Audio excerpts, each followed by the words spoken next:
Justin Trudeau wants this cabinet, his cabinet, to be different. A cabinet that looks like Canada. With a different, more prominent role, too. More decision-making, Trudeau says. This is going to be a period of slight adjustment for a number of people in the political world. Some of those big decision-makers, though, are political rookies. Take the minister often thought to be the most important, finance. I, William Francis Morneau. Bill Morneau knows big business. He ran a human resources firm based in Toronto that employs thousands. And he saw firsthand that economic issues played a big role in this campaign. We hear an awful lot about people being concerned about jobs.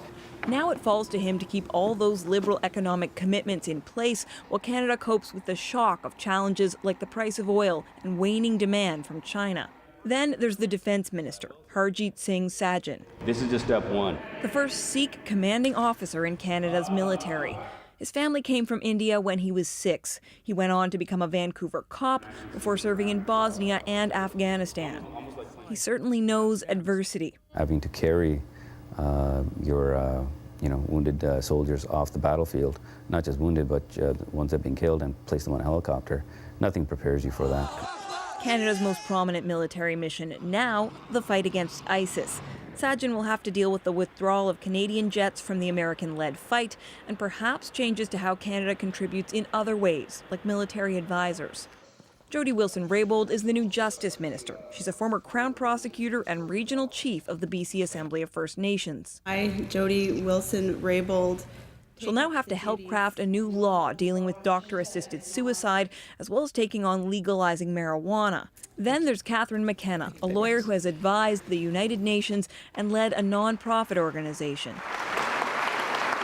She's a minister with a new, longer title, Minister of the Environment and Climate Change.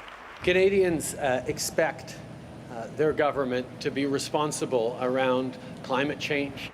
Just a month from now, she'll face the challenge of hashing it out with all 13 provincial and territorial leaders, and on the world stage, no less, as Canada aims to set new emissions targets at that Paris climate conference. That political inexperience showed tonight.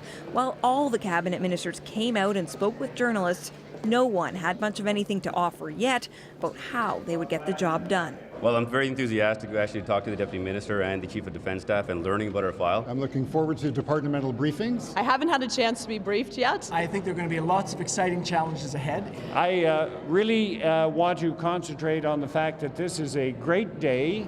But a day with a lot of work ahead. Now, one interesting and potentially important thing to pay attention to, the titles that these ministers have and what it's supposed to say about this government's priorities. So I mentioned Catherine McKenna getting climate change added to her title.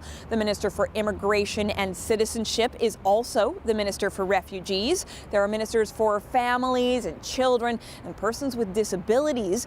And Aboriginal Affairs is becoming Indigenous Affairs. A change that is apparently meant to reflect the title that many Indigenous people themselves prefer. Peter? All right, Catherine, thanks very much.